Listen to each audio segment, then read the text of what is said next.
revealing the secret.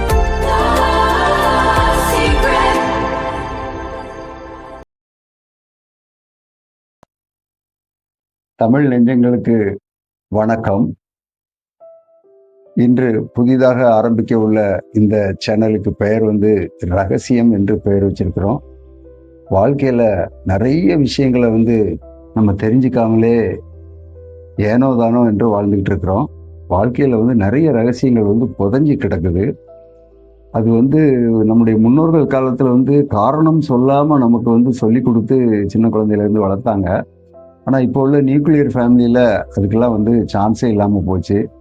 எப்படி தண்ணி குடிக்கணும், எப்படி சாப்பிடணும், எப்படி படுக்கணும், எப்படி தூங்கணும், எப்படி எந்திரிக்கணும், எந்த மாதிரி குளிக்கணும், எப்படி ட்ரெஸ் பண்ணணும், சமூகத்துல எப்படி நடந்துக்கணும் அப்படிங்கிற நிறைய விஷயங்கள் இப்போ எல்லாம் சினிமேட்டிக்கா போச்சு. ஏனோ தானே ஆகி போச்சு. ஒரு ஒழுங்குமுறை என்பது இல்லாம போச்சு.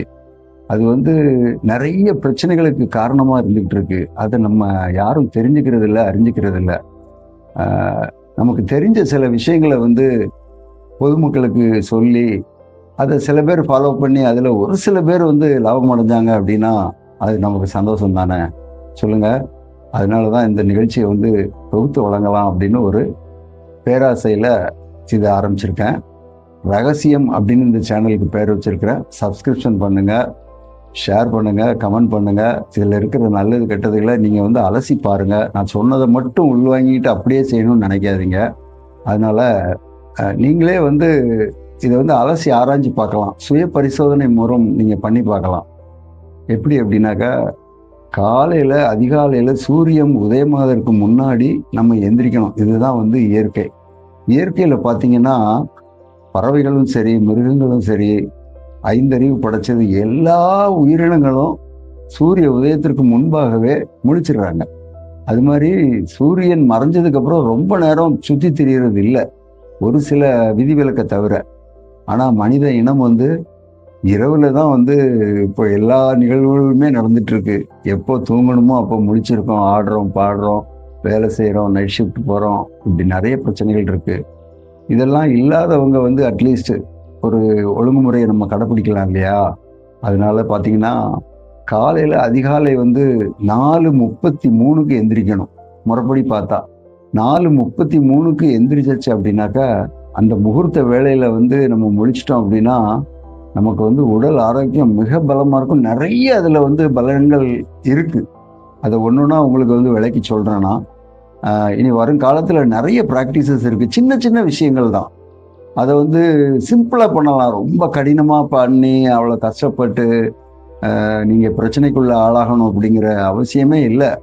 ரொம்ப எளிதான ஒரு விஷயங்கள் தான். நமக்கு தெரியாமல் அசால்ட்டாக இருக்கிறோம், அவ்வளோதான் விஷயம். காலையில் 4:33 எந்திரிச்சு நான் என்னையா பண்ண போகிறேன் அப்படின்னு நீங்கள் நினைக்கிறீங்களா? பாருங்கள், அதில் நிறைய விஷயம் இருக்குங்க.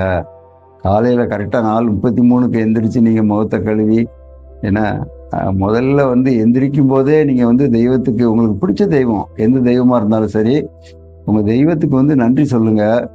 இந்த நாளை எனக்கு நீங்கள் புதிதாக கொடுத்துருக்கீங்க, அதுக்காக ரொம்ப நன்றி. நான் கடந்த இரவு நிம்மதியான தூக்கத்தை கொடுத்ததுக்கு ரொம்ப நன்றி. இந்த நாள் பூரா நான் ஆரோக்கியமாகவும் சந்தோஷமாகவும் எல்லாரோடையும் அணுகுமுறையோடு இருக்கிறேன் அப்படிங்கிறதுக்காக தெய்வத்துக்கு ஒரு நன்றியை சொல்லிட்டு எந்திரிங்க. எந்திரிச்சு காலை கடன்களெல்லாம் முடிஞ்சால் குளிச்சிருங்க. இல்லைன்னா நீங்கள் 6 மணிக்கு மேலே கூட குளிச்சுக்கலாம், ஒன்றும் ப்ராப்ளம் இல்லை. அதுக்கப்புறம் ஒரு கிளாஸ் தண்ணியை நீங்கள் குடிச்சிட்டு, பச்சை தண்ணி குடிச்சிட்டு கையை காலை நல்லா இழுத்து விட்டு முறிச்சிட்டு ஒரு ஸ்ப்ரெட்ஷீட்டை போட்டு விரித்து சமணம் போட்டு உட்காருங்க. சமணம் போட்டு உட்கார முடியாதவங்க கட்டிலே கூட இப்படி நிமிர்ந்து உட்காந்துக்கிடலாம்.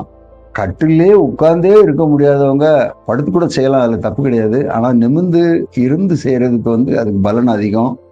அதில் சமணம் போட்டு இருக்கிறது ஒரு இந்த மாடல். இது சமணம் போட்டு உட்கார்ந்துருக்கிற டைப்பு. அது முடியலையா, ஆசனம், இன்னொரு ஆசனம் இருக்குது, அந்த ஆசனம் போட்டுக்கலாம். அதை பாருங்கள், இந்த மாதிரி இந்த ஆசனத்தை நீங்கள் போட்டுக்கிட்டிங்கன்னா இன்னும் சிறப்பாக இருக்கும். அந்த மாதிரி இருந்துக்கிட்டு நீங்கள் ஃபஸ்ட்டு நீங்கள் மூச்சு பயிற்சியில் ஈடுபடலாம். உங்களுக்கு வரும் காலங்களில் நான் மூச்சு பயிற்சி பற்றிலாம் நிறைய விளக்கம் சொல்கிறேன். முதல்ல காலையில் எந்திரிச்ச உடனே எல்லா வேலையும் முடிச்சுட்டு கிளீனாக அந்த ஆசனத்தில் உட்காந்துட்டு நாடி சுத்தி அப்படிங்கிற ஒரு விஷயத்த நம்ம பண்ணணும். இந்த நாடி சுத்திங்கிறது எப்படின்னா, ராத்திரி தூங்கும்போது பார்த்தீங்கன்னா, வலது நாசியிலையோ அல்லது இடது நாசியிலையோ சுவாசம் வந்து மாறி மாறி மாறி மாறி ஓடிக்கிட்டு இருக்கும். அதாவது வடகலை, பிங்கலைன்னு சொல்லுவாங்க. இல்லைன்னா சூரிய நாடி, சந்திர நாடி என்று சொல்லுவாங்க. வலது பகுதியில் ஓடிட்டே இருந்துச்சுன்னா ஃப்ரீயா இருக்கும். இடது பக்கம் அடைச்சிருந்துச்சு அப்படின்னாக்கா, வலது பக்கம் வந்து திறந்துருந்துச்சு அப்படின்னா, சூரிய கலையில நாடி ஓடிட்டு இருக்கு அப்படின்னு சொல்லுவாங்க. சில பேருக்கு வந்து கொஞ்ச நேரம் கழிச்சு பார்த்தீங்கன்னா, இந்த சுவாசம் வந்து அடைச்சிரும், இது திறந்துரும். இது வந்து சந்திர கலைன்னு சொல்லுவாங்க.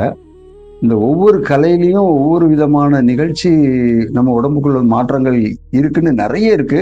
திருமூலர் அதை பத்தி நிறைய விஷயங்களை சொல்லியிருக்காரு. அது வருங்காலங்களில் நான் ஒன்னொன்னா உங்களுக்கு நான் சொல்றேன். இப்போ வந்து ஜஸ்ட் நாடி சுத்தி பண்றோம் அப்படின்னாக்கா, கையை வந்து இந்த மாதிரி வச்சுக்கோங்க. முத்திரை பிடிக்கிற மாதிரி பிடிச்சிக்கிட்டு ஃபர்ஸ்ட் எந்த வலது மூச்சா இப்படி பண்ணுங்க. இந்த விரலால மூக்கை அடைச்சிட்டு இந்த சுவாசத்தை அப்படி உள்ள இழுத்து நிப்பாட்டி, இந்த பெருவிரலால திரும்ப இதை அடைச்சிட்டு இந்த மூக்கை சுவாசத்தை வெளியிட்டு திரும்ப அதே மூக்குல சுவாசத்தை உள்ள இழுத்து கொஞ்சம் நிப்பாட்டி திரும்ப இந்த விரலால அடைச்சிட்டு இப்படி மூச்சை விட்டு, இது மாதிரி உங்களால எவ்வளவு நேரம் சைக்கிளா பண்ண முடியுமோ அதை பண்ணிக்கிட்டே இருங்க. 5 நிமிஷம் பண்ணலாம், இல்லைன்னா 2 நிமிஷம் பண்ணலாம், இல்லை 5 தடவை பண்ணலாம். முடியாதவங்க, முதல்ல ட்ரை பண்றவங்க அந்த மாதிரி பண்ணுங்க. பண்ணும்போது என்ன ஆகும்னா, நாடி சுத்தி ஏற்படும். அப்படி ஏற்படும் போது காலையிலேயே நமக்கு வந்து என்ன ஆகுது, லங்ஸுக்கு வந்து நிறைய ஆக்சிஜன் வந்து ஃப்ரெஷ்ஷா உள்ள போயிடும். அதுவும் இந்த அதிகாலை முகூர்த்த வேளையில பார்த்தீங்க அப்படின்னா, பிரபஞ்சத்தோட காஸ்மிக் ரேஸ் வந்து அதிகமா இருக்கும் நம்ம பூமிக்கு. அது போக மனித குல எண்ணங்கள் இருக்கு இல்லையா, இரவு நேரங்கள்ல வந்து எண்ண அலைகள் வந்து அதிகமா இருக்காது. எல்லாமே ஆல்பா ரேஞ்சில் அப்படியே அமைதியா இருந்துட்டு இருக்கும். ஏன்னா எல்லாரும் தூங்கிட்டு இருப்பாங்க. அதனால எண்ண அலைகள் எலக்ட்ரோ மேக்னெட்டிக் வேவ்ஸ் மாதிரி பிரபஞ்சத்துக்கு போறது, பிரபஞ்சத்திலிருந்து வர்றது, இந்த மாதிரி டிராஃபிக் வந்து இருக்காது. அதுதான் மெயினா வந்து அதிகாலையில எந்திரிக்கணும்னு சொல்றது காரணம் தான். நிறைய இருக்கு அதுல. வருங்காலங்களில் ஒவ்வொரு டாபிக்கா வரும்போது அதை பத்தின விளக்கம் உங்களுக்கு வரும். அது நீங்க தெரிஞ்சுக்கலாம். இந்த நாடி சித்தியை நீங்க பண்ணும்போது உங்களுக்கு வந்து ஃபர்ஸ்ட் கஷ்டமா தெரியும். மூச்சு இழுக்கிறது, அடைச்ச மூக்கை திறந்துக்கிட்டு போறது வந்து கஷ்டமா தெரியும். அப்படி பண்ணும்போது என்ன ஆகும் அப்படின்னாக்கா, 2 நாசியும் திறந்துரும்.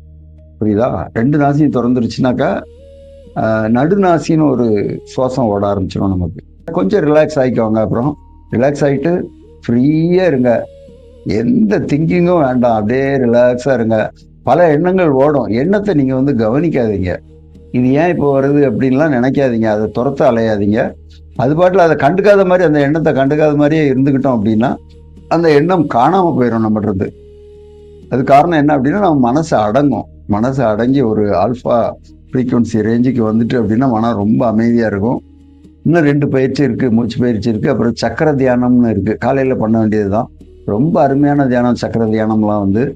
அது எல்லாம் நீங்க ஈஸியா பண்ணலாம். அது நான் ஒன்னொன்னா உங்களுக்கு சொல்லித்தரேன். இப்போ ஒரு சுவாசம் தான் இதுவும். இதை நீங்க வந்து நான் சொல்ற மாதிரி நீங்க பண்ணி பாருங்க. அதாவது ரிலாக்ஸாவே இருந்துக்கலாம். ரிலாக்ஸாவே இருந்துட்டு ஒரு ஆழ்ந்த மூச்சை எடுத்து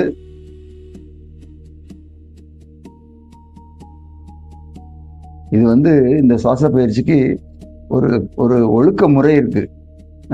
இவ்வளவு விகிதம் உள்ள இழுக்கணும், இவ்வளவு விகிதம் உள்ள வச்சிருக்கணும், இவ்வளவு விகிதத்துல வெளியே விடணும் அப்படின்னு சொல்லி ஒரு கணக்கு இருக்கு. அது சித்தர்கள் பண்ற கணக்கு. அதை எல்லா பொதுமக்களும் பண்ண முடியாது.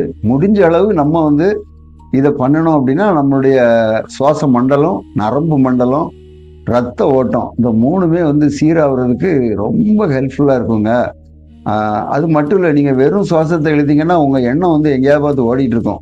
காலையில் 10 மணிக்கு இன்னைக்கு மேனேஜர் பேச சொன்னார, பேசணுமே அப்படின்னு ஏதாவது இப்படி எண்ண ஓட்டம் ஓடிட்டு இருக்கும். அதுக்காக நீங்க என்ன செய்யணும், உங்களுக்கு பிடிச்ச தெய்வம் நீங்க மந்திரங்கள் சொல்லலாம், சாண்டிங் பண்ணிக்கிட்டே இருக்கலாம். உள்ளுக்குள்ள மனசுக்குள்ளே வந்து சொல்லிக்கிட்டு நீங்க வந்து இந்த சுவாசத்தை பண்ணினீங்க அப்படின்னா அது வந்து முழு திருப்தியை கொடுக்கும். நீங்க சுவாசத்தை உள்ள இழுக்கும் போது நெஞ்சு நிறையிற மாதிரி இழுக்காம வயிறு நிறையிற மாதிரி இழுங்க. அப்படின்னா தான் இங்க ஒரு உதரவிதானம் இருக்கு லங்ஸுக்கு கீழே. அது வந்து கீழே பார்த்து இறங்கி லங்ஸ் விரியும், நிறைய சுவாசம் உள்ள போகும். நீங்க நெஞ்சுக்கு மட்டும் எடுத்தீங்கன்னா அந்த உதரவிதானம் வந்து வயிற்று பகுதியில தடுத்துக்கிட்டு நெஞ்சை மட்டும்தான் நிறைக்குமே தவிர பலூன் விரிஞ்ச மாதிரி விரிவடையாது. அதனால இழுக்கும்போது வயிறு விரிஞ்சு வர்ற மாதிரி மூச்சை நல்லா இழுங்க.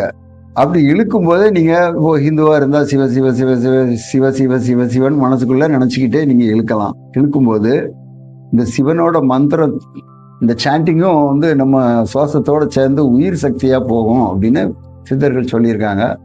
அப்புறம் பாத்தீங்கன்னா ஹோல்டு பண்ணி வைக்கணும். இழுத்த மூச்சை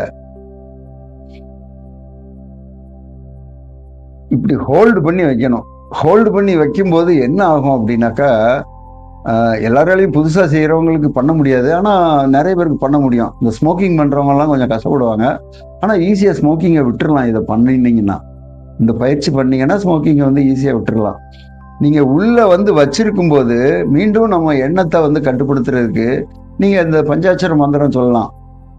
ஓம் சிவய நமய நம சிவம சிவய நவய நம சி நம சிவய அப்படின்னு இந்த மந்திரத்தை நீங்க வந்து ஒரு 2 தடவை உள்ள சொல்லி, அதாவது 5 5 10 எண்ணிக்கை மாதிரி வந்துடும். அப்படி ஹோல்டு பண்ணி வச்சுக்கிட்டீங்க அப்படின்னா அதுக்கப்புறம் மெதுவா வந்து சிவ சிவ சிவ சிவ சிவன்னு சொல்லி அப்படியே நீங்க மூச்சை ரிலாக்ஸா விட்டுறணும்.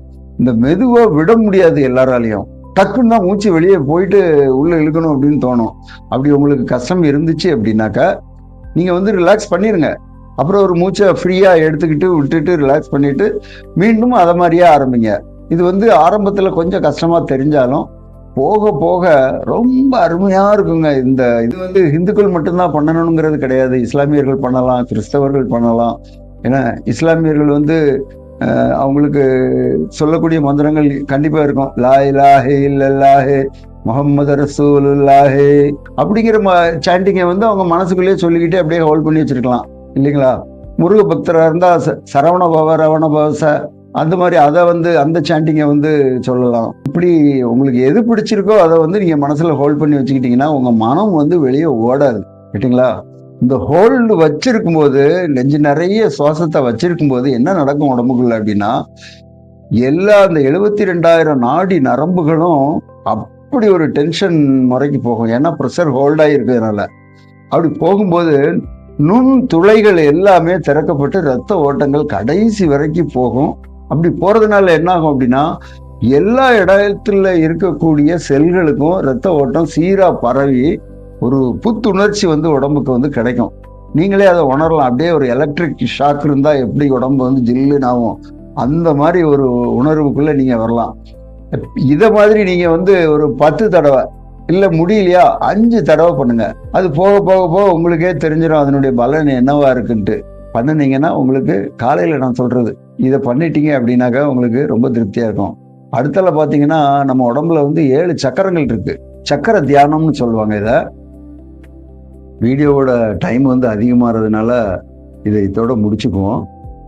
மிச்சத்தை அடுத்த எபிசோடு மாதிரி வெளியிடும்போது கண்டிப்பாக தொடர்ந்து பாருங்கள். உங்களுக்கு ரொம்ப இது யூஸ்ஃபுல்லான விஷயமா இருக்கும்.